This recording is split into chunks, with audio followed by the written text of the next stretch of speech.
So it was really the beginning of it. So it was more a theoretical discussion than a practical discussion.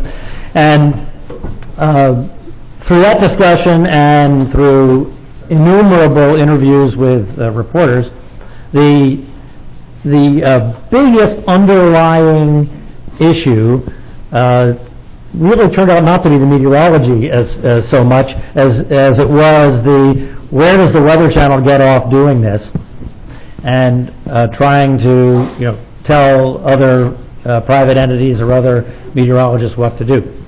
And the answer to it is that we felt like it needed to be done, it had to be started, we could start it, we had a team of people to evaluate it, come up with a workable solution, see if it worked, make the decision on whether to do it again, so we decided to do it. There was no long-term goal here of owning it. In fact, just the opposite. We hope that we can figure out a way, working with NOAA, working with the AMS, or working with universities, to do what the Europeans have done and make it just part of the cultural system. Because for a whole variety of reasons, related to this dynamic of naming. I mean, we name, who has a boat that doesn't name the boat, right? I mean, we name cats and dogs, and rich people name their houses, right? Because they look back and remember when I lived in Villa Serena, back in the day, right? Because that's just the way that communications works. It's now for people that embraced Nemo, they'll look back on Nemo. Remember Nemo, how bad that was, and they just will. Just like you remember, the last time I surfed was in Hurricane Betsy. Well, I remember Hurricane Betsy as opposed to the hurricane of '65, right? It has a different dynamic. So that's a reality. The other thing about the names particularly, so I made a conscious effort this year to make the names zippy, because I wanted them to people to pay more attention to them, for it to raise a little bit of energy, put a little energy behind the names. So they were it was a combination of very base Latin and Greek names, and when I filled them in with names that would generate buzz. And indeed, it generated buzz. And it really worked out kind of funny that the big storm wasn't the M storm, which would have been Magnus, which would have been fine, but you wouldn't have gotten the kind of New York Post kind of response to a Magnus that you got to because it happened to be Nemo, right? Because Nemo had the visualizations to go with it, and it had a variety of things. And Nemo, by the way, was not the fish. Nemo was Captain Nemo. I tried to stay 19th century on the names. So the idea in the future is not to be kind of funky, and not to is to be more straightforward now that the underpinnings of the system are established and we feel confident in them. And the idea is also to be more objective, like I said, so anybody can understand the objectivity and involve National Weather Service criteria and things like that. So we're working on that now. That's the goal for this year. Exactly how that's going to come out, and whether it's going to be a computer process or whether it's going to be a straightforward evaluation, like making a forecast, I'm not sure yet. But anyway, just to respond to a couple of points. Yeah. Yes. All right, everybody, please step forward to the microphone if you do have a question. I ask that you please. One at a time, be orderly.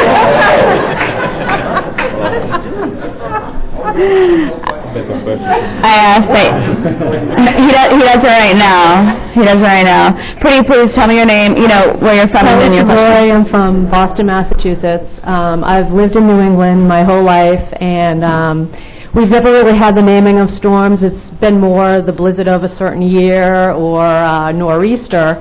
And I remember when Nemo came about, and I was on Facebook, and all of the friends were like, Nemo, what is this Nemo? Why are they calling it Nemo? And it was kind of funny.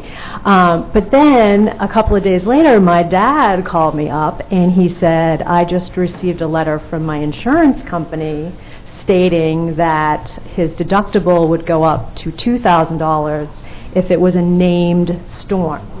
So I'm not sure if the weather community realizes the negative implications, because in New England, I mean, there's a lot of damage from nor'easters. I mean, we have water damage, trees falling, lots of people go to their insurance companies for claims on that. And my question is, now, is the Weather Channel, is that going to be official? And I don't know how that's going to affect insurance companies in terms of named storms. Yeah, so that question came up a number of times after the fact, actually, and I've actually talked to some insurance people about that, and they said, well, if you ever get a letter like that, get to somebody's supervisor, because that's not what the insurance policies say. They're related to tropical systems and named storms by the National Hurricane Center, and that whole issue of insurance and the way it varies with hurricane warnings, hurricane names, and all that kind of thing is a really complicated, thorny, difficult, unfair kind of issue. But in any case, yes, we've discussed that, investigated that, and 100% of the responses have been, it doesn't apply to anything in those insurance policies except for the National Hurricane Center. Now, if somehow in the future this becomes an official kind of thing, which would not be done by the Weather Channel, then I don't know. That's a different ballgame. But anyway, that's the information we have right now. Okay. Hi, Harvey. Of course, I always preface everything with something, so before I express my concerns, of course, Brian, I think you and probably everybody else here knows what I think about you and how much I love you and how accomplished you are, and you're a national folk hero, and you deserve to be. So brace yourself. No. So, and I'm sure you will have a response to each. to whatever I have. So if you want to take notes, that's fine. But anyway, just some of the concerns I have. I realize a lot of thoughts gone into this, but arbitrary set of rules that the Weather Channel has come up for their own naming system. All right, naming it within 3 days. Okay, I think there was one of them where there was expected to be at one point some snow in New England from a northern trough, which some of us are familiar with, some of us aren't, but we're not going to get into that. In any event, the thing kind of set up offshore. Nothing really happened. I think there was a named storm that produced no snow. Now, that can't happen with tropical storms and hurricanes, because they already have to have some criterion to get a name. So we already know we're dealing with something specific in the strength of the storm. Winter storms are not always like that. They may develop quickly, especially East Coast storms and things like that. I know population matters in the way you name it, which is interesting. So a weaker storm could get a name and a stronger storm doesn't get a name. So that doesn't seem to make great sense to me. I do agree that it obviously has an advantage in the Twitter world, because it gets a hashtag and gets a big following. That is very important and becoming increasingly important. If it's life-threatening, I could surely understand that idea of possibly giving a name. After the blizzard of 2013 is what we called it, that you called Nemo. And of course I got some emails referring it to Nemo, but I also got a call, I don't remember, from one of the climate change advocacy groups wanting to know if I will or why I have not attributed climate change, to the storm. I responded to that, but I also let them know that they're referring to it as Nemo, just to let them know that we didn't, and the National Weather Service doesn't, and that it's not recognized. The naming of storms is not recognized by the National Weather Service. So I got, of course, a letter of apology about that, but still wanted to know about, am I going to, tie it to climate change?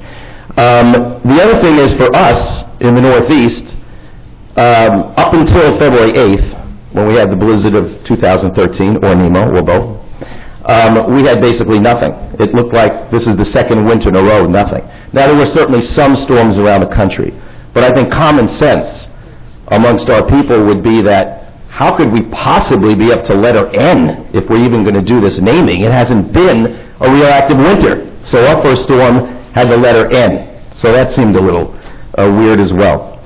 Just a couple other things, and that's it for me. I know that branding is so important. We all know that in this day and age. But yes, I realize that I may be a dinosaur. But to me, sometimes my feeling is, can we just forget the labeling, forget the semantics? How about if we just try to tell people how much snow, wind, and cold to expect, where, and when? But we're so into all, and this is in local news too, so into the labels, okay, because, branding and bring them into the tent and sell it and so on and so forth. I wish we could just stress what we're really there to stress. So that's what we did. When we reached a point that we were confident enough, we were consulting with myself and the meteorological team, that we could call it the blizzard of 2013, is when we gave it a name. We didn't give it a name until then. And that's basically my set of things. Thank you for the time. I appreciate it. Thank you, Harvey. Paul, just make sure you give your call letters too. So let me respond to a point that Harvey made, because it's a good point. The Norland Trough storm is a challenging one, and the population question. So we went back and forth on this population issue last year, and we're going back and forth on it this year. Because the idea of being disruptive, and you say, yeah, but not that many people, and you're saying, okay, the people because it's affecting North Dakota, you're saying the people in North Dakota are less important than the people in New York, right? Because you name it more easily in New York. So we're wrestling with that, and we don't want that to be really the case, but there might be storms that occur in the middle of the night and are not disruptive. So it's a challenging process. But the idea is that everybody's got to make a forecast, right? National Weather Service has got to put up winter storm watches based on their forecast. And so if you base it on the forecast, if you're forecasting a disruptive storm, say it's defined by a winter storm warning criteria. If you're forecasting that, then maybe you name it because it raises awareness of the fact that that's what the forecast is, and you better pay attention to the forecast. That doesn't guarantee it's going to happen. So just in the same way that with tropical systems, this is the rationale, okay? Just in the same way tropical systems can be named and can come up to the coast and can have no effect, significant effect, especially on land, only have significant effect over water. Happens all the time, right? That doesn't mean it was a bad thing to have that storm named. Doesn't mean it wasn't appropriate based on a criteria. Now, it's a different kind of criteria. It's a different kind of thinking. I grant that. But anyway, just from our experience, the communications benefit, taking into account the Twitter benefit and other benefits of just having it be on the screen, having it be clear. Not to mention, if you have more than one going on at the same time, across the country, the benefit of, talk about benefit on Twitter, what does #snow tell you? If you have more than one storm, suddenly you have 3 storms going on, significant storms at the same time. Anyway, so the communications benefits, in our mind, outweighed the challenges, and we want to work with the challenges, and we want to do it the best we can, but the communications benefits feel so high. Thanks, Harvey. Can I ask I'm so sorry. I'm waiting. Lord help us. Okay, I don't really need a mic. But, okay, so when you say the benefits and who is benefiting, can you amplify that a little bit? Okay, so, part of this is mechanical, no question about it.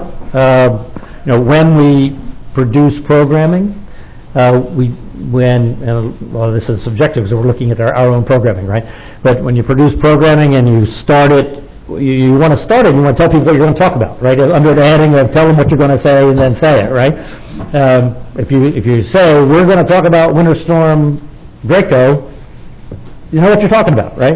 If we're going to talk about the winter weather coverage, which is what we used to do, it used to be Winter Storm Central or Winter Weather Central, right? It's a more generic. The more specific you can be in descriptive, in our mind, the better the communication. Not to mention the filtering question on Twitter. So when I say better communications, that's what I mean. Okay, thank you. Paul Gross, WDAV in Detroit, and my remarks just got a little shorter because I can just say I echo Harvey's preface. So thanks for all of you being up. And by the way, I should let you know that it was on a Station Scientist Committee conference call that Katie brought this up and actually Enterprise doing this. So thanks for doing this because I think this is something we need to discuss.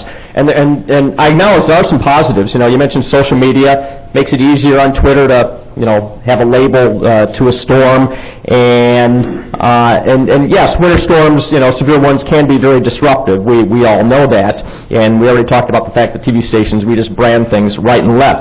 But I just think the naming of winter storms is just hype, and that's my personal opinion. I mean, tropical storms and hurricanes, as you just mentioned, we can have multiple storms on a map, and having names helps us as the deliverers of the information keep things straight and keeps the public from getting confused as to which storm you're talking about. Generally, if you're going to have a winter storm of this magnitude, there's one on the map, and if there's two, they're separated by such an extraordinary amount of geography that there's not going to be confusion. Also, hurricanes, I think we all in this room would agree, have a much greater propensity for a significant threat to loss of life and property, whereas a winter storm, and we all agree that they're very disruptive, and hurricanes are also very disruptive, but it's mostly more just that they're disruptive, and they can be terribly inconvenient and disruptive, and we acknowledge that. But with a hurricane, you're talking about evacuating large numbers of people to save their lives, whereas with winter storms, you're typically not telling. I mean, there might be small local things. There could be, some surge or something, but typically you're not evacuating people. The storm is so large that where do you evacuate people to? So. I just think that naming a winter storm, what we've done now is we are now, in the eyes of some people, we are elevating the danger of a winter storm to that of a tropical storm or a hurricane. In some people's eyes now, again, after the fact, you can name a storm. Yeah, the Groundhog's Day storm of 2011 or whatever. But you can do that after the fact. But naming a storm that's coming, and we've already talked about, what if the forecast blows up on us? What if we don't name a storm and something all of a sudden, blows up and becomes a storm, or the other way, of course, that can happen. But just the fact is that we're now scaring people. Winter storms are not as dangerous as hurricanes, and we're now naming them. And all I can say is it's the cat's out of the bag. And I don't, I have great respect for it, Brian. You know that we've been friends for a lot of years. But I think the cat's out of the bag, and I don't think anybody there at the Weather Channel would have the guts to bring this back in and not do it. So a couple of points. One is that every time there's a significant winter storm, and when I say significant, I mean disruptive, what do you see? You see a highway full of stranded cars, right? Clearly, the message isn't getting out. So I point that out, that as James Spann said the other day, and it was actually true of Sandy too, is we can do better. Right? We got to do better. So for whatever reason, we can put up all the winter storm warnings and all the this and that. The message is not getting out to an amazing number of people. It's stunning when you see the highways in winter of trucks and cars and people stranded on the road. So, but that was not part of the thinking. That's sort of post-thinking. The thinking was very succinctly, and I think I hope everybody agrees, that it works for Twitter. It works for social media. And if you say that, then, in my mind, this was my thinking, you're forced to figure out how. What are you going to do to name, what are you going to do for a hashtag, right? Because you're going to tweet about all this stuff. You're going to talk about it in social media. You just are. How are you going to do it? What is the hashtag going to be? So you can either come up with the hashtag at the time it's happening, or you can try and come up with a system to do it ahead of time. So we just made the decision. We had to figure it out if it was possible, and we decided that it was possible. So it really was fundamentally driven by that. But I do think there is the other reality that we're not doing an adequate job of raising awareness of winter storms. We're just not. We still have, right? I'm just saying, as Weather Enterprise is not. I'm just saying, that we're not. So if this contributes in some way to that positive, that goes in the positive column, right? To get people to say, oh, they've named it, I better go check the forecast, right? That's a post-thought, not a pre-thought, right? Okay. Yes, sir. Yeah, just for, I guess again, my job is to raise questions. So I would say from a social science point of view, I'm not sure, and if someone else can speak to this in the room, that'd be great, but I'm not sure, I consider it an open question as to why people are on the roads in winter. I'm not sure it's your fault. That is to say, I'm not sure it's because they don't know that the winter storm is coming. I suspect it's because we're crazy Americans. This is my guess. We're crazy Americans, and no matter what, we go to work. And then it's like, we're not like Europe where they're like, oh, you know what, let's just hold off a moment, shall we? No, we're just like, that's it. You're expected to be there. There's no generosity or often not enough generosity of spirit by employers if you can't make it in, or it seems dangerous, or your kids have to be home from school. Like, our whole society just kind of grounds to a halt if we just don't keep running on that hamster wheel, right? So I just think it's an open question. I'm not sure that that's the reason. It'd be nice to take a look at that. Yes. I have a quick question. I meant to ask it earlier. Raise your hand if you use the Weather Channel names on air this winter season. I'm not including the newsrooms. Not including the newsrooms. I'm including the meteorologist. Just you? Are you an NBC affiliate? We are. Of course. Okay. No, I'm just asking. Just asking. Thank you. Okay. No, that's fine. Fine. Now he's going to get one. Okay. Doug Hetty, KOAM, Joplin, Missouri. First off, Brian, I do have a boat. I do not have a name. No name. So, it's a Mariah, so I just call it the Mariah. Yeah, you have a name. But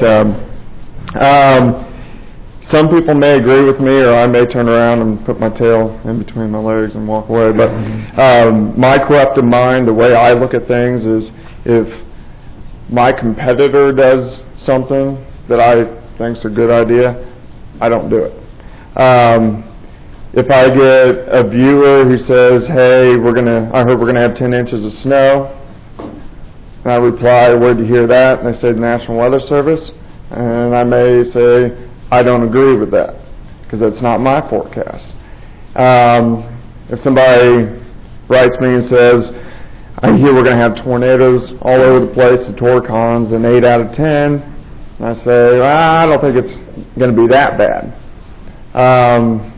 So I don't connect with any other source that forecasts for my area. So the reason I don't go with the naming of the storms is because I don't want to show that I'm connecting with a different source, if that makes any sense. So that's all I was going to say. Well, yeah, so I've heard that many times, and we didn't expect, honestly, that broadcasters would jump on and go, wow, that was a great idea the Weather Channel had, let's use their name, right? We didn't expect that. In fact, we honestly didn't expect as many print publications and newspapers to pick it up as did. That was a pleasant surprise. I mean, it was the first year to do something new. Broadcasters don't move that quickly, right? I am in broadcasting, right? I understand. We just don't. Where did you go? We don't. It's a dinosaur business, right? But Twitter moves that quickly, and Facebook is kind of the old thing, right? So whatever's new, it moves quickly. Instagram, over 500,000 people use it on Instagram. That's a lot for the first time. So we didn't expect it, and we weren't disappointed that people didn't use it, and I completely get that sentiment. Mike Nelson, KMGH in Denver. Dr. Jasko, I think that you make the point that there is some inevitability as the social media develops that we're going to have to adapt to that in the way that we communicate weather information out to the public. How many people, and a good point made, did you notice, Brian, the difference between ABC, CBS, NBC affiliates as to how they adapted? Were there more NBC stations that tended to want to go along with it because of your affiliation? I'm not aware of television stations until right now that actually use it. When we didn't try and track down everything, it's harder to track down television stations than in print. In Bozeman, because of the news story, it was in the press on the two affiliates there, right? But I'm not aware. Somebody might be, but I'm not. How many people maybe did not ever use Nemo or any other names on their show, but in tweets or retweets or on Facebook, did you refer to it that way at all? No one. I wonder how that'll change in the future, because as people are looking at being retweeted and communicating that way, that may shift a little bit. Do you have the names already for this coming year figured out? There's a tentative list, and it's based on the Bozeman High School list. Can I make a suggestion? Sure. I'm wondering about, if not this year, maybe in future years, that you use all the names from the show Game of Thrones, because for those that follow, we know that winter is coming. Yeah, exactly. Yes, but you could never say some of those names. So we want to have an understandable, repeatable system, and we want input from outside of the Weather Channel to come up with that. Because it was the first year, and we actually tried to do that at the end of the first year with some universities, and we just ran out of time. So chances are we'll have to come up with a name list this year, with the idea of working through this next year to get input from outside. John, did you want to respond to it? You had something earlier. Go ahead. Go ahead, Jim. Oh, okay. When Katie and I were kicking around this idea before the email was ever sent to Paul and Company, we noticed on Twitter that there was indeed a hashtag Nemo, but I think it's worth saying that there was also a hashtag Blizzard and a hashtag Blizzard 2013. So I don't know what the impressions were for those different categories, but hashtag Nemo wasn't the only way people were tweeting about that particular system. And it was mentioned that, because the Weather Channel is, and correct me if I'm wrong, is part of NBC Universal, which is now part of Comcast, which includes a lot of the people that we talk to in this room. Millions of viewers are represented by the people in this room alone, let alone that giant umbrella of Comcast, NBC Universal, and the O&Os plus the Weather Channel.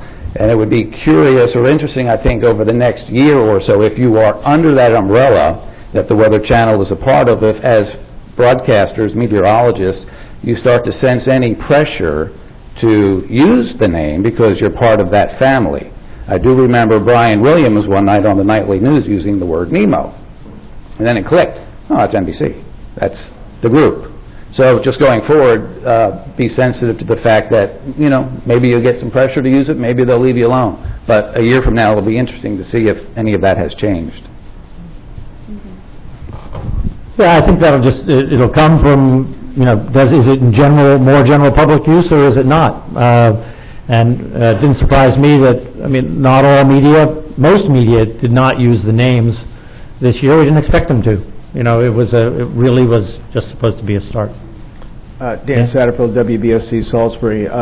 Just a couple of quick comments. One is there were 2 or 3 local names floating around the Mid-Atlantic, Baltimore, Washington, Maryland, Delaware, with Nemo, that were totally different. But my question is, okay, let's decide, maybe yay or nay, that maybe this is a good idea. Has the Weather Service thought about reconsidering and relooking at this now that we're in an age of social media? I mean, I know it was discussed years ago, but that's my question.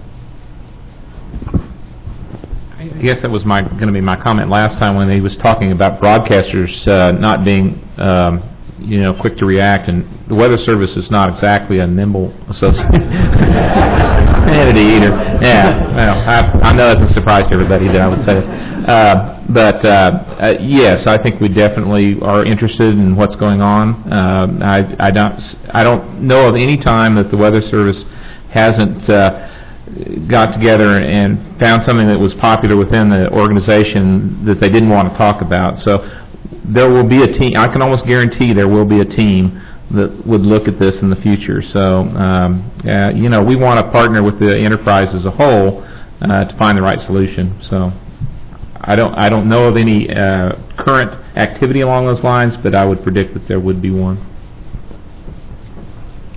I'm Carl Rippey, KNOP, North Platte, Nebraska. I appreciate the National Weather Service taking a neutral stand on storm naming and recognizing that it's a reference tool for us as broadcasters to relay the latest information about a disruptive winter event for the sake of clarity. It also gives us a chance to use, as a different storm comes through, we can use a different name. Gives us one we could compare the previous storm to. If it's going to be worse, it's going to be not as bad. Answer to Dr. Jasko's question, naming created a common thread between those that were in reach of the technology, Twitter, Facebook, live streaming, broadcast, or the local national platforms, and talk about generating a buzz, whether it was good or bad. It definitely created a buzz. That's all I got. Thank you, Carl. Appreciate that. Well, just real quickly, just confirm, one of the big things that happened just organically was the ability to say, this one looks like it's going to be worse or better than that other one, as opposed to saying, than the one 3 weeks ago or the one 4 weeks ago, to be able to say, this one looks like it's going to be worse than Euclid for if it was affecting the same area. It just became organic to say that. I was just going to say, for the sake of time, we're going to have to cut off the questions of the people that are already in line. Yes. People that are already everyone else. Okay, Mike. Sorry. I lived in the D.C. area for a lot of years, and that one metropolitan area, you could have snow, sleet, and freezing rain in the northwest suburbs, thunderstorms in the southeast suburbs, and if that rain-snow line moved a couple of miles, you had a traffic jam. Now, I'm not talking about Boston in 1978, 79, but you've got a metropolitan area in that whole northeast corridor that not a big shift in that line will give you your line of cars trapped in snow.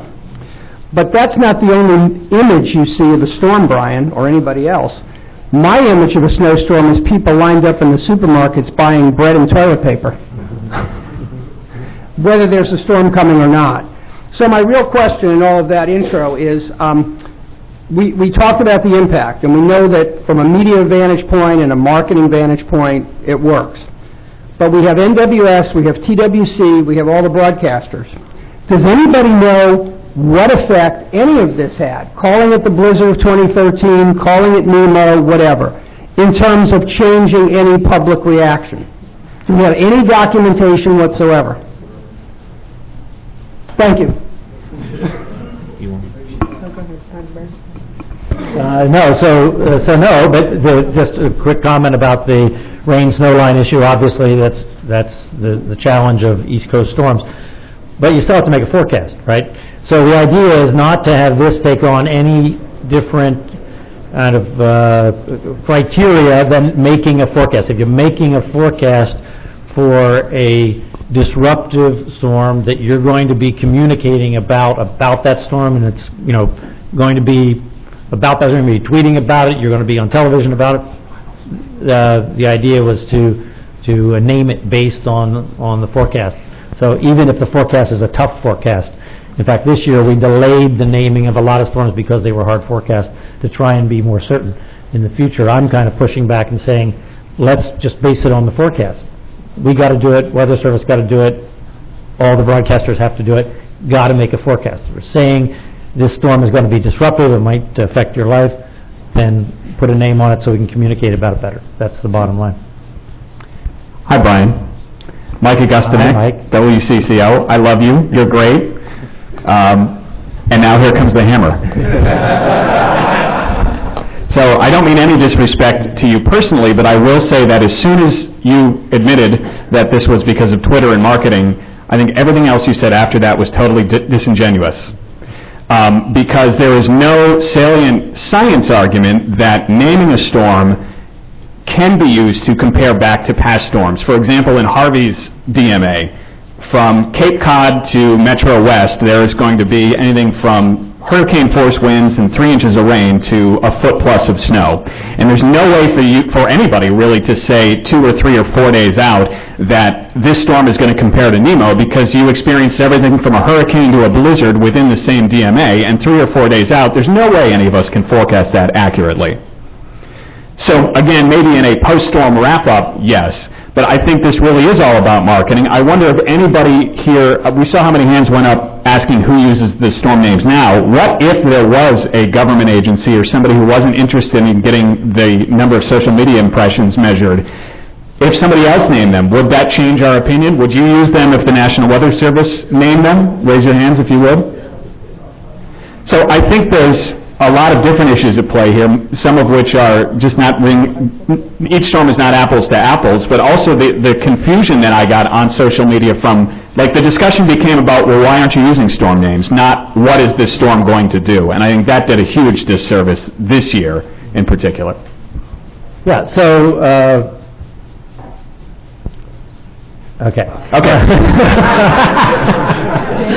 No, but you made a really good point, and I wanted to, so but the issue of, remember what the goal here is, first of all, it's not really marketing, it's communications, right? I mean, that's what Twitter is about, it's about communications. I mean, at the end of the year, we add up all the tweets and go, wow, that's pretty amazing, but in the beginning, it's how are we going to communicate, and does this help with the situation? Remember, one of the criteria was that the names were short, right, as opposed to Blizzard 2013, right? We would not have wanted something to be that long.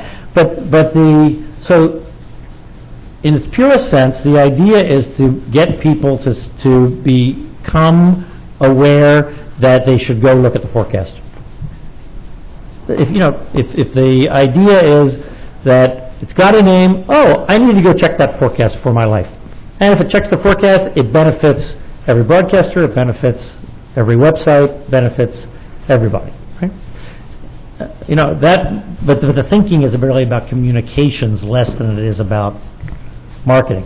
The fact is that most of the people that use Nemo, I bet, had no idea that the Weather Channel came up with that name.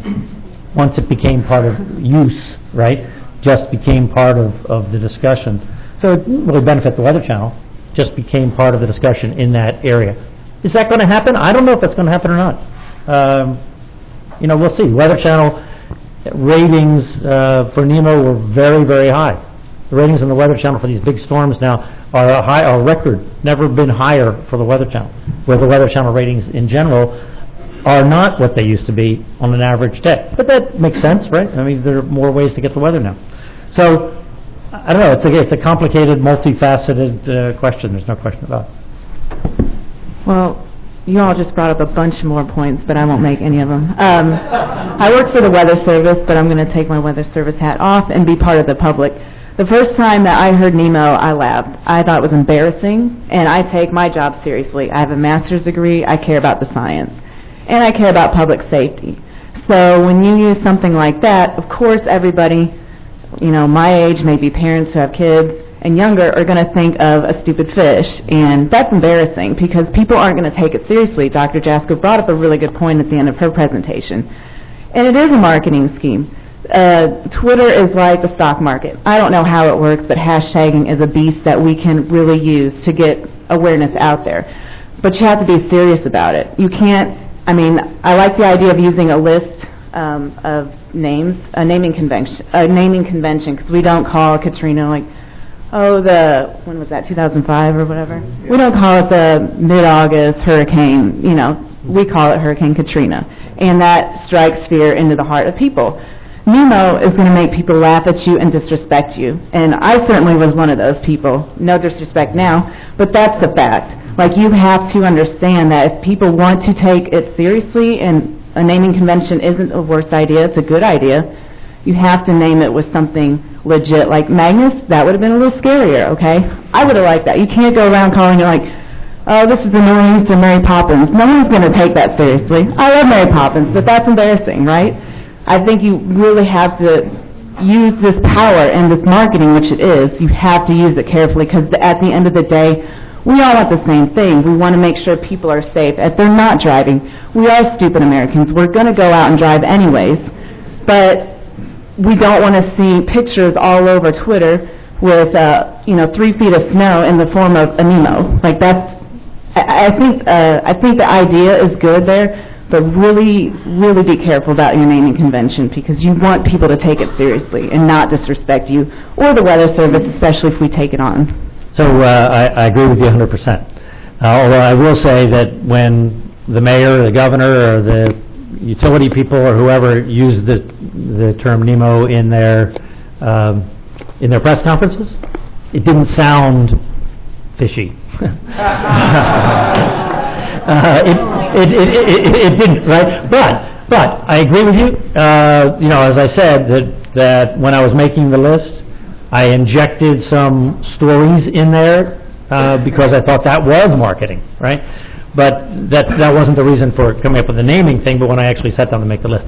The future lists are much more straightforward, and what I hope happens is that the list generation is completely out of the Weather Channel's hands and is into a system that involves third parties, and they're become much more conventional, but I did not want the beginning of this to be in any way confused with hurricanes.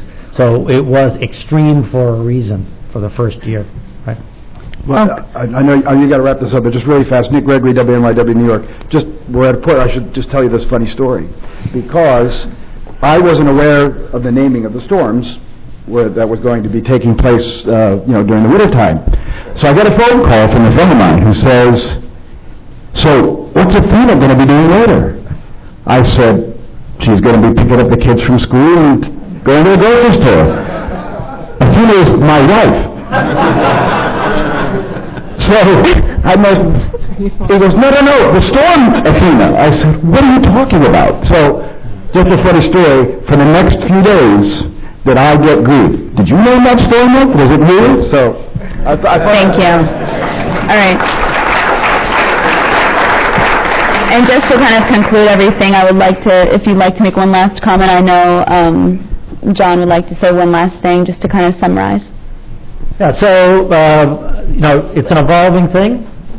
The fundamental premise is the same, it's the how. I mean, so I still think that we got to figure out the communications process, we got to improve the communications process, and, I hope that we figure out a way, even this year, to get input from outside the Weather Channel, and so that more and more people feel comfortable with it. Maybe the first step is we just make it transparent so anybody can do it. It feels less subjective, and that's our goal. Our goal is to make everybody, to take input, to make people comfortable with the process, so that when you are communicating and you do need a hashtag, that you feel comfortable enough to use it, and it isn't a Weather Channel product so much as it is what NEMO became for most users of NEMO, just the name of the storm.